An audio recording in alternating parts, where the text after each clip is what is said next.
안녕하십니까. L자산연구소의 조셉입니다.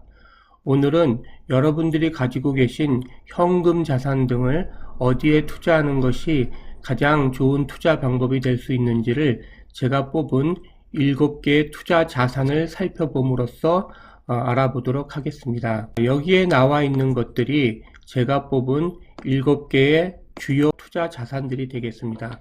여러분들이 너무 잘 알고 계실 주식, 채권, 다른 나라의 외화자산, 또한 비트코인. 근데 이 비트코인은 제가 여러분에게 투자하시라고 권고한다기보단 투자하지 마시라고, 위험성이 너무 높으니 좋지 않은 투자 자산이니 배제하시라는 의미에서 여기에 소개시켜드리고 있습니다. 그리고 전통적인 자산인 안전자산인 금, 요즘은 또 그림이나 조각에도 투자를 하고 있죠. 또한 석유와 곡물 같은 선물에도 투자를 할 수 있으며, 마지막으로 개인이 투자할 수 있는 가장 큰 덩어리인 부동산에 대해 이렇게 비트코인 외에 7개의 주요 투자 자산들을 여러분들이 투자할 대상으로 고려하시면 되겠습니다. 자, 그러면 무엇보다 가장 대표적인 우리가 잘 알고 있는 투자 자산으로서 주식에 대해 좀 살펴보겠습니다. 이 주식은 크게 두 가지 특징이 있는데, 하나는 원금을 까먹을 수 있는 원금 손실의 위험이 있는 그러한 투자 자산이 되겠습니다. 그러한 반면 원금은 까먹을 수 있는 위험이 존재하지만 또한 아주 높은 고수익을 가져다 줄 수 있는 투자 자산이 바로 주식이라는 투자 자산의 특징이 되겠습니다. 그래서 총 100만원을 가지고 계시다면 20만원 정도까지만 투자를 하신다면 혹시나 발생할지 모르는 원금 손실의 경우에도 20만원 이상의 손실은 발생하지 않게 되겠죠. 그래서 대표적인 투자 자산의 첫 번째로서 주식에 대해서 간단히 살펴보았습니다. 그러면 두 번째로 채권에 대해 알아보도록 하겠습니다. 궁극적으로 채권이라 하면 정부 채권과 같이 원금이 보장되는 그러한 안전한 투자 자산을 말하겠습니다. 또한 채권과 마찬가지로 여러분들이 은행 등에 자신의 예금, 예를 들어 1,000만원의 현금이 있는 경우에 은행에 가서 예치하고 1년 뒤에 찾으면 금리를 보통 과거에는 3% 정도를 줬죠. 1년에요. 근데 요새는 금리가 급격히 상승해서 6%까지도 주고 있는데요. 원래는 3%, 2, 3% 정도의 낮은 수익률을 보장하는 것이 채권이나 예금과 같은 원금이 보장되는 그러한 안전자산이 되겠습니다. 그리고 참고로 여기서 여러분들에게 말씀을 드리면 우리나라는 한 은행당 여러분의 현금을 최대한 5천만원까지 보증해주고 있습니다. 이건 무슨 얘기냐면 돈을 예치한 은행이 파산해서 망한 경우라도 정부가 여러분의 원금과 이자는 5천만원까지 보호해 준다는 말이 되겠습니다. 자, 그래서 주식에 이어 채권, 안전자산인 채권에 대해서 간단히 살펴보았고요. 그리고 그 다음으로는 외화자산에 대해서 살펴보도록 하겠습니다. 이 외화자산이라고 하면 여러분들이 가장 많이 들어서 알고 계시는 달러와 같은, 또는 유로, 영국의 파운드, 일본의 엔, 중국의 위안과 같은 외국의 외화 자산에 투자한다는 것을 말씀드리겠습니다. 그런데 왜 뜬금없이 남의 나라 돈에 투자를 하느냐, 이렇게 생각하실 수 있겠는데요.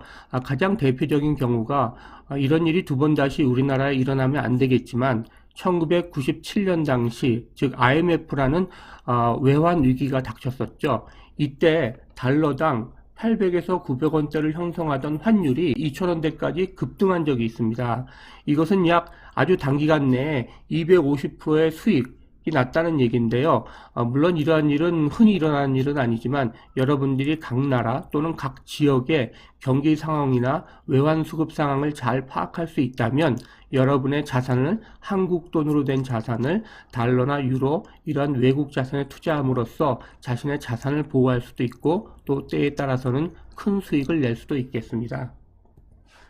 그래서 외화 자산에 대해 간단히 살펴보았고요. 다음으로는요, 서두에서도 말씀드렸지만 이 비트코인에 대해서 이제 간단히 살펴보겠는데요.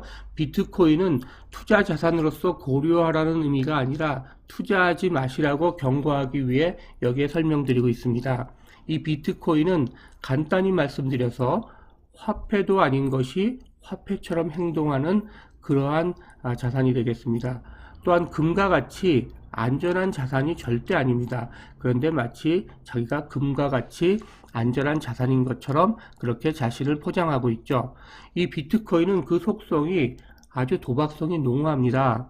그리고 정책 당국이 만약에 이 비트코인에 대한 규정을 새로이 하거나 정책을 바꾸면 이 비트코인의 가치가 아주 급격히 하락할 수 있는 위험이 늘 상존해 있습니다. 그래서 저는 개인적으로 비트코인에 투자하지 말 것을 여러분에게 권고드리겠습니다.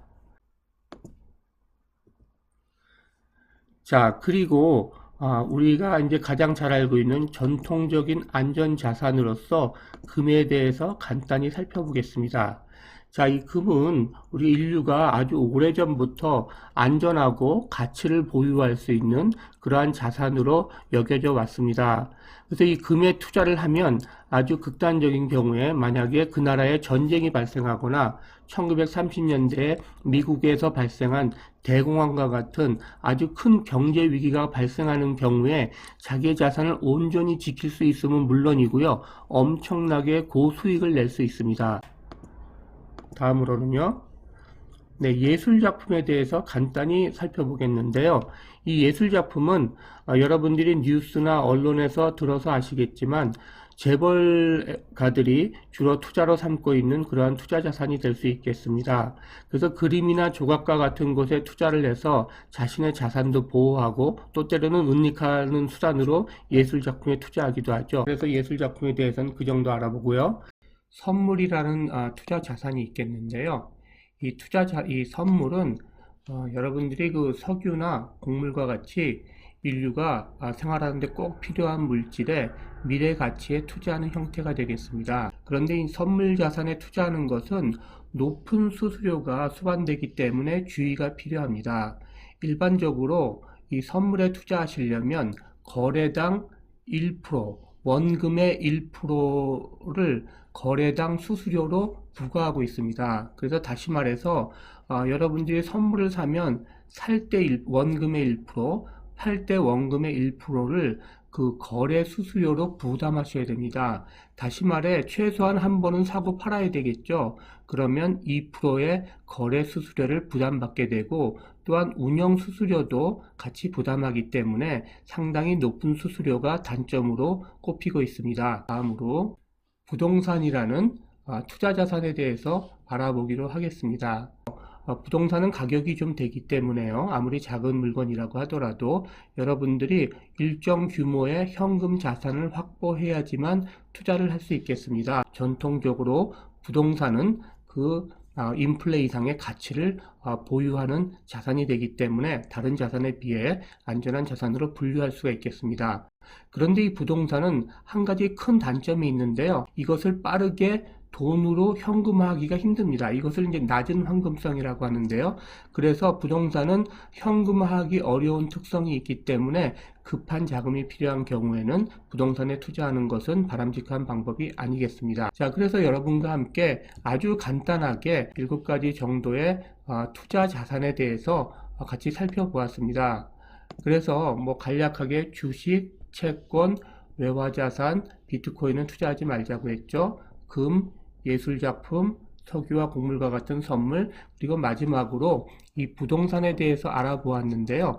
그래서 여러분들의 경제 상황이나 이러한 7가지의 투자 자산에 대한 기본적인 지식이 있으셔야 그 상황에 맞게 주식의 비중을 어느 때는 올리고 부동산을 매각하거나 채권이나 예금의 비중을 올리는 이러한 그 투자 자산의 비율을 조정하셔야만 여러분의 자산을 효과적으로 보호할 수 있고 또한 큰 수익을 낼 수 있겠습니다. 그래서 오늘은 이것으로 7가지 기본 투자 자산에 대한 내용을 특징 위주로 살펴보았고요. 이제 다음 시간부터는 원래는 보통은 주식을 시작으로 해서 이 투자 자산에 대해서 차례차례 채권, 외화, 금 이렇게 살펴보는 것이 일반적인 순서겠지만 부동산에 대해 먼저 살펴보고 그 다음엔 차례로 주식, 채권, 외화, 금 이러한 주요 투자 자산에 대해서 여러분과 살펴보기로 하겠습니다. 그러면 지금까지 시청해 주셔서 감사하고요. 구독, 좋아요, 댓글 등을 남겨주시면 여러분들의 의견을 반영하여 더욱 좋은 방송으로 다시 찾아뵙도록 하겠습니다. 이상 L자산연구소의 조셉이었습니다.